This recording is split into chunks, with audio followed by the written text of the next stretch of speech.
Hello everyone, welcome to our YouTube channel about physics, and today we will discuss about one of the most important topic of quantum mechanics. We call it Schrodinger's equation. Okay, तो Schrodinger equation क्या है? ठीक है, देखो अगर quantum mechanics हम लोग पढ़ रहे हैं, ठीक है, तो श्रोडिंगर इक्वेशन समझो कि इसके बिना कुछ हो ही नहीं सकता। जैसे अगर हम लोग लास्ट क्लास जब एक वीडियो में हम लोग डिस्कस किए थे कि वेव फंक्शन क्या था, वहां पे हम एक इक्वेशन यूज किए थे, that is F equal to M a. ठीक है, तुम लोग ये सबको पता होगा F equal to M a क्या है। ठीक है, इसको हम लोग क्या बोले थे? अब फंडामेंटल इक्वेशन, इसको हम लोग क्या बोले थे? फंडामेंटल। ठीक है, fundamental equation of classical mechanics, fundamental equation of classical mechanics. Okay, इसका मतलब क्या हो गया? फंडामेंटल मतलब क्या होता है?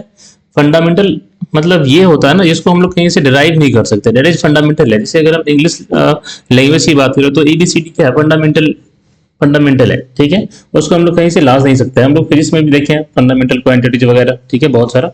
तो फंडामेंटल क्या है जिसको हम लोग कहीं से डिराइव नहीं कर सकते, राइट, लेकिन हम लोग उसको डेवलप कर सकते हैं, इसी का ध्यान रखना। तो वैसे ही यहाँ पे क्या है, अगर F equal to M a तुम्हारे पास क्लासिकल मैकेनिक्स का अगर ये फंडामेंटल इक्वेशन है, ठीक है, तो इन सिमिलर वे जो श्रोडिंगर इक्वेशन है वो क्या है? फंडामेंटल इक्वेशन है किसका? क्वांटम मैकेनिक्स का। In similar way Schrodinger equation क्या है? फंडामेंटल इक्वेशन है या फिर फॉर्मूला है ऑफ क्वांटम मैकेनिक्स का।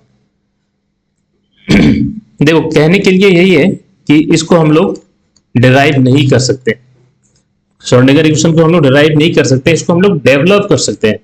ध्यान रखना एक डिफरेंस यहाँ पे, डिराइव मतलब हम लोग कहीं से उसको ला रहे हैं सॉल्व करके, ये करके, ठीक है, या इस टाइप से।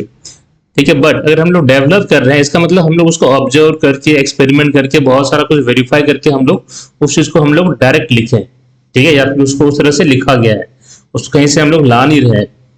ध्यान, इसको हम लोग क्या कर रहे हैं? उसको डेवलप कर रहे हैं।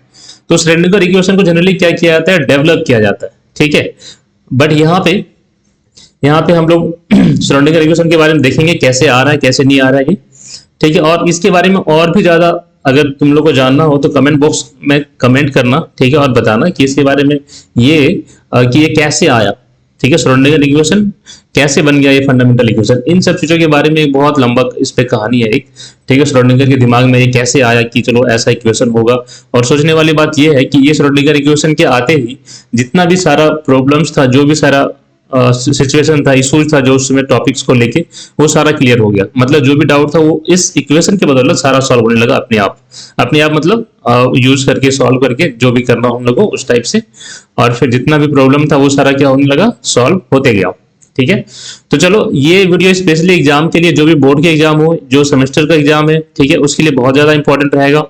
ठीक है, और जिसको भी इसके बारे में और भी डिटेल जानना हो प्लीज कमेंट बॉक्स में कमेंट करके बताओ कि जानना है और एक और वीडियो बनाओ इस पे। ठीक है, तो मैं इसके आराम से कुछ दिनों के बाद एक और वीडियो इस पे बनाऊंगा, ठीक है, श्रोडिंगर इक्वेशन पे।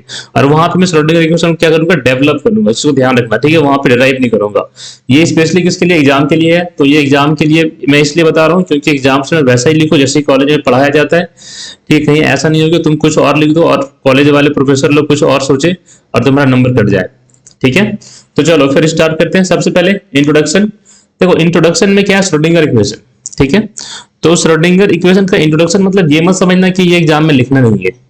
ठीक है, इंट्रोडक्शन मतलब कि क्या है श्रोडिंगर इक्वेशन। यहाँ पे इंट्रोडक्शन मतलब क्या हो गया? What is Schrodinger equation. What is introduction मतलब क्या हो गया? What is Schrodinger equation.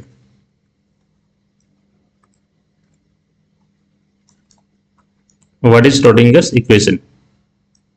ठीक है, ये है क्या, इसके बारे में हम लोग देख रहे हैं यहाँ पे। तो श्रोडिंगर इक्वेशन क्या है? Schrodinger equation is second order differential equation which belongs to matter wave of particle, जो मैटर वेव ऑफ पार्टिकल पे से बिलोंग्स कर रहा है in accordance with de Broglie hypothesis of matter wave. अब यहाँ पे एक चीज जो सोचने वाला बात है यहाँ पे कि डी ब्रोगली का जो हाइपोथेसिस था मैटर वेव का, क्या तुम लोगों को पता है क्या था या नहीं था? क्योंकि यहाँ पे क्वांटम मैकेनिक्स का स्टार्ट करना, इसका मतलब क्या होता है? डी ब्रोगली पे ही आना होता है। डी ब्रोगली मतलब जीवन पार्टिकल शो वेव नेचर। जो पार्टिकल होता है उसमें भी क्या होता है? कुछ ना कुछ वेव नेचर होता है, और जो वेव लेंथ होगा associated with that particle is called matter wave, और जो वेव लेंथ होगा लैम्डा इक्वल टू क्या होता है? h/p। लैम्डा इक्वल टू क्या होता है, h by p, where p is what, p is momentum of the particle. ठीक है, तो ये हो गया क्या, hypothesis of de Broglie hypothesis. अब यहाँ पे एक चीज ध्यान दो, ये इंट्रोडक्शन है एग्जाम के लिए, तो इसको तो लिखना ही पड़ेगा तुम लोगों को। तो मैटर वेव, अब ये जो इक्वेशन आ रहा है तुम्हारे पास श्रोडिंगर इक्वेशन, वो क्या है, सेकंड ऑर्डर डिफरेंशियल इक्वेशन है, जो किससे बिलोंग्स कर रहा है, मैटर वेव से बिलोंग्स कर रहा है। मतलब जो डी ब्रोगली का हाइपोथेसिस था, ये हम लोग उसको वहां से ला रहे हैं ताकि हम लोग उसके बारे में और भी डिटेल्स यहाँ पे जान सके। अब देखो, the state of particle is represented by wave function. किसी भी पार्टिकल का जो स्टेट होगा हम लोग क्या उसके वेव फंक्शन से जानेंगे। And all the information can be obtain by using corresponding operator to the wave function. ठीक है, और जो भी इंफॉर्मेशन फाइंड आउट करना हो हम लोग यहाँ पे सुटेबल या फिर कॉरेस्पॉन्डिंग ऑपरेटर को यूज करके फाइंड आउट कर सकते हैं। ऑपरेटर के बारे में मैंने इससे पहले वीडियो में बताया हुआ है कि ऑपरेटर क्या होता है क्या नहीं होता, तो जिसको भी डाउट है वहां पे जाके देख सकते हो। ओके, चलो उसके बाद देखो, the time dependent wave functions can be obtain bye Schrodinger equation. ठीक है, मतलब अगर हम लोग श्रोडिंगर इक्वेशन को सॉल्व करेंगे, क्योंकि ये डिफरेंशियल इक्वेशन है, ध्यान दो ये क्या है, सेकंड ऑर्डर डिफरेंशियल इक्वेशन है, तो इसको सॉल्व करेंगे तो कुछ ना कुछ तो सॉल्यूशन आएगा, डेफिनेटली कुछ ना कुछ क्या होगा यहाँ पे सॉल्यूशन आएगा। तो वो जो सॉल्यूशन आएगा वो ऑफकोर्सली टाइम डिपेंडेंट आएगा, टाइम के फॉर्म में भी रहेगा, उसमें टाइम का फंक्शन भी रहेगा। ठीक है, तो जो टाइम डिपेंडेंट वेव फंक्शन मिलेगा उसको हम लोग ऑब्टेन कैसे करेंगे, श्रोडिंगर इक्वेशन को सॉल्व करके, जिसको हम लोग क्या बोलते हैं, सॉल्यूशंस ऑफ श्रोडिंगर इक्वेशन। ठीक है, इसको भी हम लोग देखेंगे, बट इसको हम लोग देखेंगे अगले वीडियो में। Okay, solutions of Schrodinger equation के टॉपिक के नाम से। ठीक है, अब देखो यहाँ पे एक टॉपिक मैंने यहाँ पे और लिखा है, वो क्या है कि Schrodinger equation plays the same role as played by second law of Newton in classical mechanics. ठीक है, मतलब वही रोल प्ले करता है यहाँ पे श्रोडिंगर इक्वेशन जो क्लासिकल मैकेनिक्स में न्यूटन्स का सेकंड लॉ करता है, that is F equal to M A. F equal to क्या, F equal to M A, वही रोल प्ले करेगा जो F equal to M A करता है, मतलब फंडामेंटल, मतलब इसके बिना काम चल ही नहीं सकता है।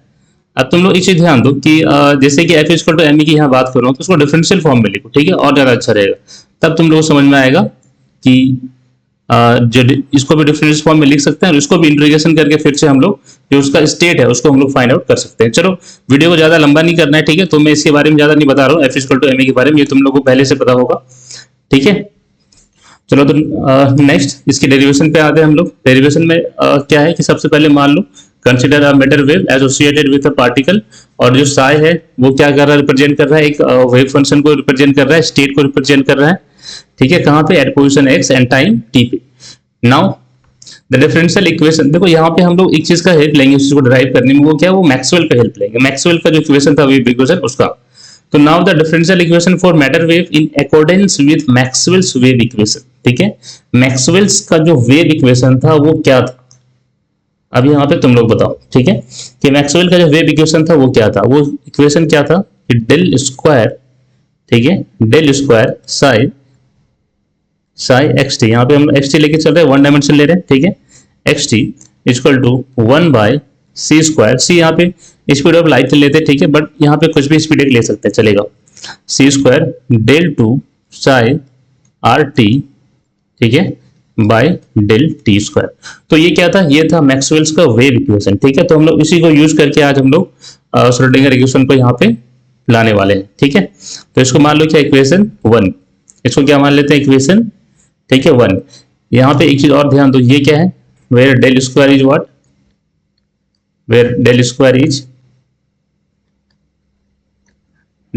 Is Laplacian, del square is Laplacian operator, where del square is Laplacian operator, and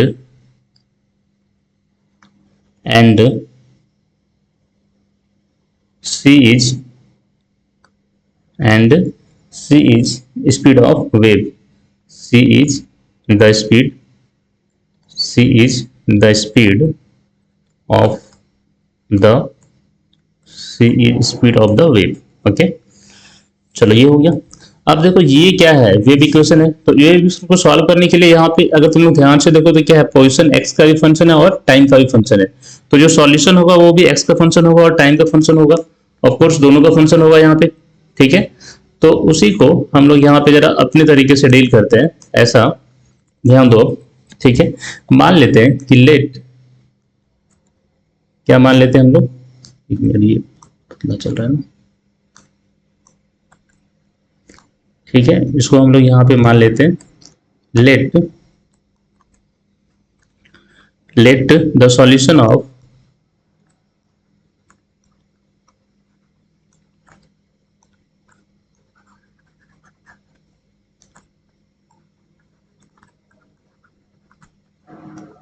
let the solution of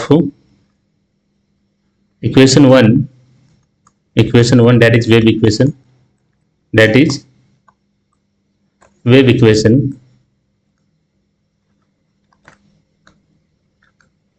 is, हम लोग क्या मान लेते हैं, क्योंकि वहां पे दोनों का फंक्शन है, एक्स और टी का दोनों का फंक्शन है ना, तो psi x T equal to हम लोग मान लेते हैं यहाँ पे psi naught x into e to the power minus I omega t, ठीक है, e to the power minus I omega T. इसको यहाँ पे मान लो इक्वेशन 2, ठीक है, डन। अब यहाँ पे लिखो वेयर साइन नॉट एक्स क्या है यहाँ पे, where psi naught x is the amplitude, sin naught x is the amplitude, sin naught x is the amplitude at position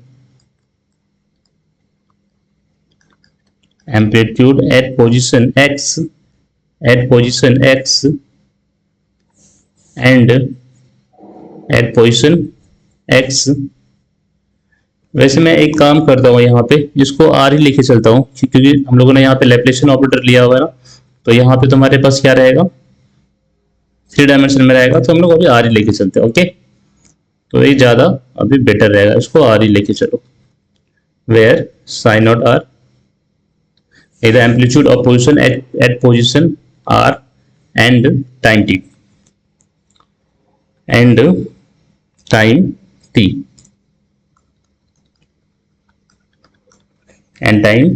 okay. और यहाँ पे ओमेगा क्या, ओमेगा एंगुलर फ्रीक्वेंसी है, ओमेगा क्या है, omega is, what is omega here, and omega is angular frequency of wave, angular frequency of wave, omega is angular frequency of wave, okay। अब देखो, now from equation, इसको हमने equation 2 मान लिया, right. Now from equation 1, या फिर ऐसा लिखो differentiating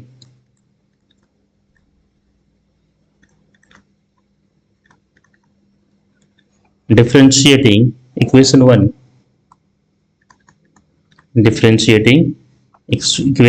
with respect to time, तो क्या मिलेगा हम लोग को, जब एक बार हम लोग डिफरेंशिएट करेंगे यहाँ पे, तो क्या फाइंड आउट होगा, ध्यान दो, दैट इज डेल साई, ठीक है, आर टी के फंक्शन में लेते हैं इसको, del psi are t by del T इसको क्या हो जाएगा, माइनस आई ओमेगा बाहर आ जाएगा, minus I omega psi naught r into e to the power minus I omega t, ये आएगा, ठीक है। हमको लोग इसको क्या करेंगे, एक बार हम लोग इसको एक बार और डिफरेंशिएट करेंगे, ठीक है, differentiating again with respect to time, तो फिर यहाँ पे हम लोग को क्या मिलेगा, वी गेट कि जब 2 बार डिफरेंशिएट करेंगे, मतलब del 2 psi by del t square equal to कितना हो जाएगा, देखो माइनस आई ओमेगा एक बार आया, ठीक है, दोबारा फिर आ जाएगा माइनस आई ओमेगा, ठीक है, into psi r e to the power minus I omega t. अब जब इसको यहाँ पे लिखेंगे कितना आ जाएगा, देखो माइनस आई इंटू आई कितना, देखो -1 माइनस प्लस माइनस, ठीक है, तो माइनस ओमेगा स्क्वायर और यहाँ पे साई, ठीक है। आर टी को मैं यहाँ पे नहीं लिखता हूँ, तुम लोग आगे समझ लेना कि यहाँ पे वो ब्रैकेट वाला टर्म है ही, ठीक है। अब इसको हम लोग पुट किस पे कर रहे हैं, putting putting del 2 psi by del t square in equation कहाँ पुट करेंगे, इक्वेशन 1 पे, इन इक्वेशन 1। ठीक है, तो हम लोग को वहां से क्या मिलेगा, वी गेट, ध्यान से ध्यान दो, del 2 psi आर टी, ठीक है, इज इक्वल टू कितना हो जाएगा, यहाँ पे हम लोग क्या पुट कर रहे हैं, यहाँ पे देखो ये इक्वेशन था, यहाँ पे हम लोग यहाँ पे del 2 psi by del t square जगह पे क्या पुट कर रहे हैं, जो उसका डिफरेंशिएशन आया हम लोग उसका वैल्यू पुट कर रहे हैं। ठीक है, तो यहाँ पे कितना आ जाएगा, minus omega square by C square, omega square by C square into psi are t आएगा, देखो साई आर टी आएगा। ठीक है, साई आर टी आ जाएगा यहाँ से। अब इसको इक्वेशन मान लेते हैं हम लोग। ठीक है, अभी तक कितने इक्वेशन मान लेते हैं हम लोग, देख लेते हैं एक बार। 2 इक्वेशन माने हुए, इसको 3 मान लेते हैं।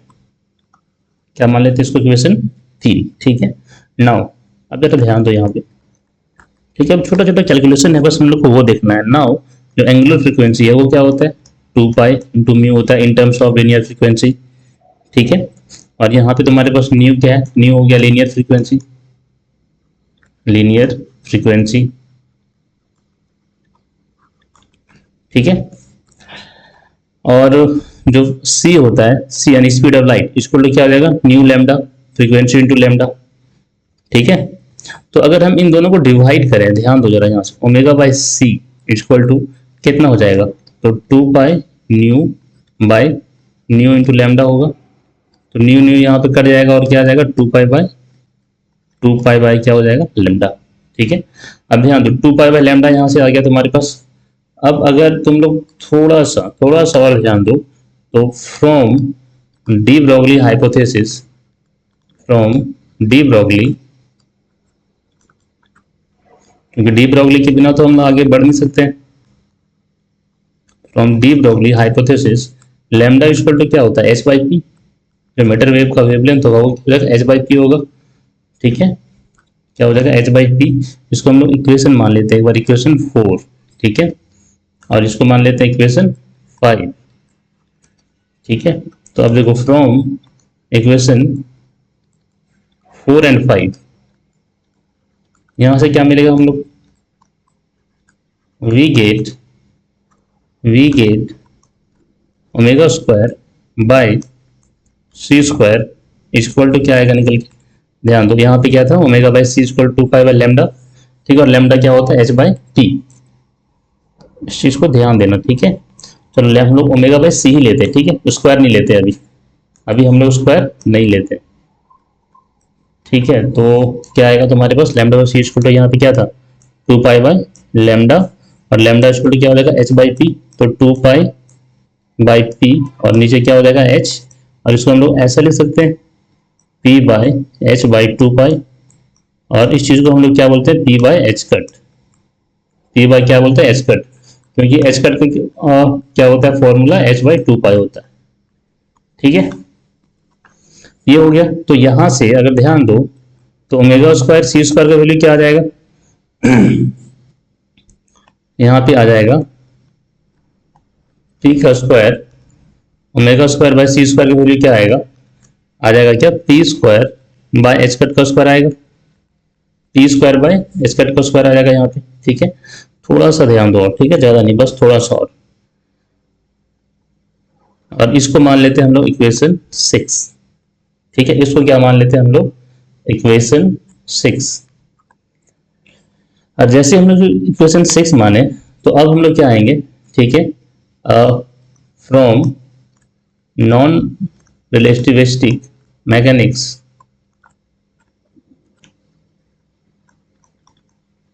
From non relativistic mechanics, from non relativistic mechanics. ठीक है, जो फॉर्मूला होता है तुम्हारे पास काइनेटिक एनर्जी का, वो कितना हो जाएगा, काइनेटिक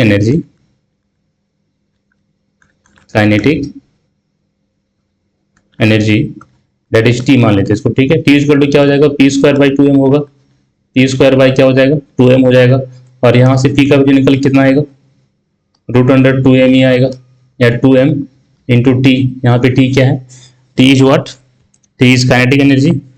ठीक है, किसी को कोई डाउट हो तो कमेंट बॉक्स करके वहां पे जरूर बताना। ठीक है, कमेंट करना है, ऐसा नहीं कि बस ऐसे ही।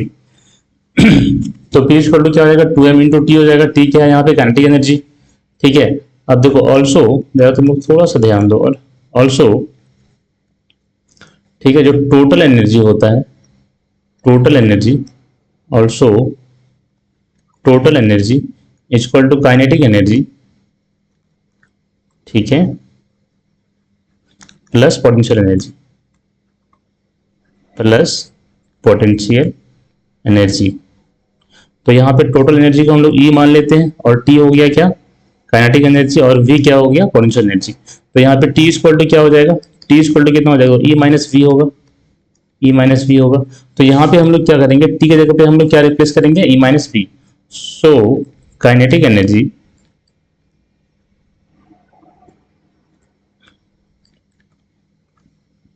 so kinetic energy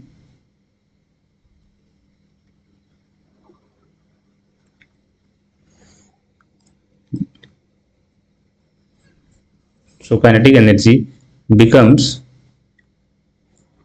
E minus V, which must put on above equation, put on above equation। ठीक है, सो हम लोग लिख सकते हैं यहाँ पे कि सो जो अब यहाँ से मोमेंटम आएगा, so P equal to root under 2m, T था यहाँ पे। ठीक है, तो टी की जगह पे हम लोग क्या लिखेंगे, 2m ई माइनस वी। क्या लिखेंगे, ई माइनस वी। अब ध्यान दो, अगर हम इसको पी स्क्वायर करेंगे तो कितना आ जाएगा, ये 2m E minus V, 2m E minus V आ गया। ठीक है, अब थोड़ा सा हम लोग पीछे आते हैं, यहाँ पे ध्यान दो, यहाँ पे क्या था, omega square by C square का वैल्यू क्या आया था, p square by s cut का स्क्वायर। अब हम लोग पुट करते हैं इक्वेशन 6 का वैल्यू कहाँ पे, इक्वेशन 6 का वैल्यू हम लोग पुट करते हैं इक्वेशन 3 पे। कहाँ पे, इक्वेशन 3 पे, मतलब यहाँ पे। तो पुटिंग, अब थोड़ा सा यहाँ पे ध्यान दो, इसको मान लो इक्वेशन 7। ठीक है, उसके बाद हम लोग आगे बढ़ते रुको। पुटिंग इक्वेशन कितना था, 3 6, putting equation 6 in equation 3, putting equation 6 in equation 3, we get, क्या मिलेगा हम लोग को, जरा देखते हैं यहाँ पे क्या मिलेगा। तो del 2 psi is equal to, यहाँ पे क्या था, अगर तुम लोग थोड़ा सा ध्यान दो तो यहाँ पे क्या था, minus omega square by C square into psi R T.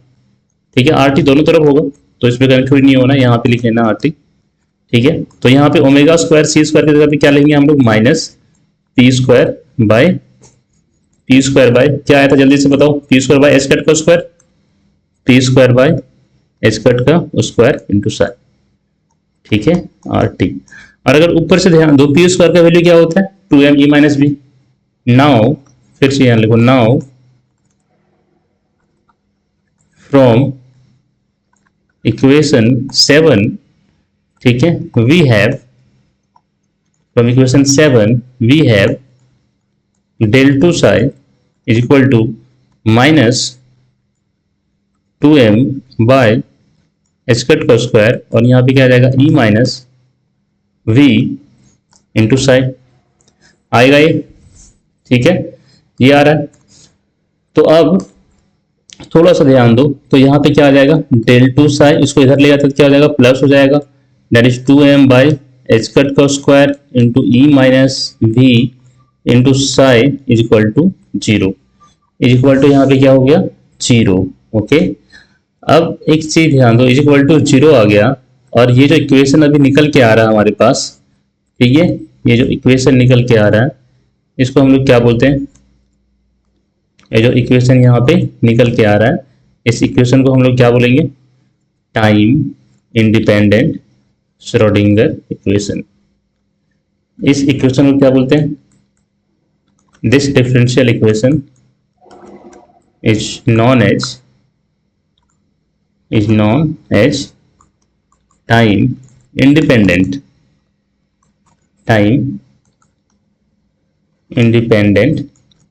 Schrodinger time independent Schrodinger equation. ठीक है, तो देखो तुम लोग का जो सिलेबस है, ठीक है, वो एक में टाइम इंडिपेंडेंट है और दूसरा टाइम डिपेंडेंट है। तो जब टाइम इंडिपेंडेंट तक पूछा जाए तो यहां तक करना, दिस इज सफिशियंट। ठीक है, बट अगर टाइम डिपेंडेंट पूछा जाए तो थोड़ा सा आगे हम लोग को और चलना है, थोड़ा सा आगे और चलना है, टेंशन नहीं लेना। ठीक है, ज्यादा नहीं, बस थोड़ा सा। अब देखो, अब टाइम डिपेंडेंट के लिए हम लोग को क्या करना पड़ेगा। ठीक है, तो उसके लिए सबसे पहले तो हम लोग को क्या करना पड़ेगा, फिर से वो जो इक्वेशन हम लोग 1 माने थे यहाँ पे, 1 मतलब इक्वेशन 1 नहीं 2, जो इक्वेशन आया था यहाँ पे हमारे पास, थोड़ा सा ध्यान दो, अभी थोड़ा मैं पीछे जा रहा हूँ। ठीक है, यहाँ पे जो सॉल्यूशन लिए थे हम लोग इक्वेशन 2, ठीक है, यहाँ ये वाला पार्ट, इसको हम लोग अब डिफरेंशिएट करेंगे विद रिस्पेक्ट टू टाइम। ठीक है, मतलब हम लोग यहाँ से क्या करेंगे, एनर्जी ऑपरेटर को निकालेंगे। ठीक है, और ई की जगह पे पुट करेंगे और फिर क्या निकलेगा, टाइम डिपेंडेंट श्रोडिंगर इक्वेशन। ठीक है, तो नाउ थोड़ा सा ध्यान दो बस, और 5 minute. Now from equation 2, equation 2 से क्या था, psi equal to psi naught, ये आर का फंक्शन था। देखो मैं थोड़ा सा यहाँ पे शॉर्ट ले रहा हूँ, ठीक है, तुम लोग ध्यान देना, A to the power minus I omega T. इसको जब हम लोग टाइम के रिस्पेक्ट में डिफरेंशिएट करेंगे ना, del psi by del t, तो कितना आएगा। ठीक है, एक बार आएगा माइनस आई ओमेगा और फिर psi naught r e to the power minus I omega t. ठीक है, तो यहाँ पे कितना आ जाएगा, माइनस आई ओमेगा, इसको डायरेक्ट लिखते हैं साई सिर्फ। ठीक है, अब देखो ओमेगा को हम लोग क्या लिख सकते हैं यहाँ पे। ठीक है, अगर तुम लोग थोड़ा सा ध्यान दो तो एनर्जी का फॉर्मूला क्या होता है, E equal to h cut omega होता है। ठीक है, E equal to h cut omega होता है, तो यहाँ से ओमेगा इक्वल टू क्या आ जाएगा, ई बाय एच कट आएगा। ठीक है, तो यहाँ पे क्या करो, उसी का वैल्यू को यहाँ पे पुट कर दो। ठीक है, यानी माइनस आई और ई बाई क्या हो गया, H cut into sine. Clear है। अब देखो यहाँ से तुम लोग थोड़ा सा ध्यान दो। ठीक है, तो यहाँ से एनर्जी ऑपरेटर निकल के क्या आएगा तुम्हारे पास, यहाँ से जो एनर्जी ऑपरेटर निकल के आएगा that is del psi by del T इसको तो कितना आ रहा है, minus I E H cut into psi. इसको थोड़ा सा सॉल्व करो तो ई इक्वल टू क्या निकल के आएगा, ई इक्वल टू आ जाएगा, ऊपर नीचे तक मल्टीप्लाई करो तो i H cut del psi by del t. देखो ये वही एनर्जी ऑपरेटर है। ठीक है, जो हम लोग ऑपरेटर में भी इसको एक बार फाइंड आउट किए थे, इसको हम लोग क्या किए थे, ऑपरेटर में भी एक बार इसको हम लोग फाइंड आउट किए थे, वहां पे हम लोग सॉल्व करके इसको निकाले थे। ठीक है, E psi equal to I H का del psi by del T. अब हम लोग इसका इक्वेशन को किस में पुट करते हैं, अभी जो आया था हम लोग उसको इक्वेशन 9 मान लेते हैं, इसको इक्वेशन कितना मान लेते हैं, इसको 9 मान लेते हैं, उसको 8 मानते हैं, जो टाइम इसको मान लेते हैं इक्वेशन 8। ठीक है, तो ये जो यहाँ पे एनर्जी दिख रहा है ना, इसकी जगह भी हम लोग ऑपरेटर को यहाँ पे पुट करेंगे। ठीक है, अब देखो putting equation 9 into equation 8 we get, अब यहां से क्या मिलेगा हम लोग को, ध्यान दो जरा, del two psi plus 2m by H cut का स्क्वायर, और यहां से मिलेगा ई मतलब i H cut del del by del t भी वैसे पुट कर देते हैं, क्योंकि साई तो पुट नहीं करेंगे ना, या पुट कर दें साई, चलो साई पुट कर देते हैं। ठीक है, del psi by del t E minus V into psi. ठीक है, दोनों अंदर ले आते हैं, this is equal to 0। Okay, अब थोड़ा सा ध्यान दो यहाँ पे, अगर मैं इसको ऐसा करूं, ये जो 2m बाय एच कट का स्क्वायर है ना, इसको हम लोग मल्टीप्लाई या डिवाइड कर देते हैं। ठीक है, नहीं तो फिर क्या होगा, थोड़ा सा कैलकुलेशन लेंदी हो जाएगा। ठीक है, चलो ठीक है, थोड़ा सा आगे बढ़ते हैं हम लोग, डेल टू साई, ठीक है, प्लस ये कितना आ जाएगा, 2m बाय एच कट का square into I H cut del psi by del t, और फिर माइनस 2m भी बाय एच कट का square into psi equal to 0। ठीक है, अगला स्टेप में हम लोग क्या करते हैं, एनर्जी ऑपरेटर को उधर ले आते हैं। देखो डेल टू साई, ठीक है, del two psi minus 2m v by H cut का square into psi equal to कितना हो जाएगा, minus 2m by H cut का square into I H cut del psi by del T. अब देखो थोड़ा सा हम लोग यहाँ पे एक काम करेंगे कि ये 2m बाय एच कट इधर से काटेंगे, इसको 2m बाय एच कट इधर से काटेंगे, और यहाँ से हम लोग माइनस भी, ठीक है, माइनस भी, और यहाँ पे मल्टीप्लाई कर देंगे माइनस एच कट का स्क्वायर बाय 2m से। ठीक है, तो कोई दिक्कत नहीं है। आई होप यहाँ पे कैसे किए हम लोग, क्योंकि सब से काट रहे हैं। ठीक है, 2m बाय एच स्क्वायर से मल्टीप्लाई कर दो, या फिर मान के चलो डिवाइड कर देते हैं। ठीक है, डिवाइड कर देते हैं। 2m बाय एच कट को स्क्वायर से क्या करते हैं हम लोग, डिवाइड कर रहे हैं। तो जैसे ही डिवाइड करेंगे तो ये क्या हो जाएगा, 2m बाय एच कट से स्क्वायर, तो ये कट जाएगा। यहाँ भी डिवाइड करेंगे 2m बाय एच कट के स्क्वायर से, तो क्या होगा, ये भी कट जाएगा। और जब यहाँ डिवाइड करेंगे 2m बाय एच कट का स्क्वायर से, तो एच कट का स्क्वायर क्या हो जाएगा, और सोचो डिवाइड किससे कर रहे हैं, 2m बाय एच कट का स्क्वायर से, तो एच कट का स्क्वायर ऊपर चल जाएगा। तो यहाँ पे क्या आ जाएगा, माइनस एच कट का square by 2m and this. ठीक है, और अब यहाँ से जो निकल के आएगा तुम्हारे पास, वो निकल के क्या आ रहा है, ठीक है, थोड़ा सा ध्यान दो। अब जो निकल के आ रहा है वो तुम्हारा क्या निकल के आ रहा है, Schrodinger equation time dependent form, that is minus H cut का square into del two psi, और प्लस यहाँ पे आ रहा है v into psi equal to I H cut del psi by del T. ठीक है, और इसी इक्वेशन को हम लोग क्या बोलते हैं, इसी इक्वेशन को हम लोग क्या बोलते हैं, टाइम डिपेंडेंट श्रोडिंगर इक्वेशन।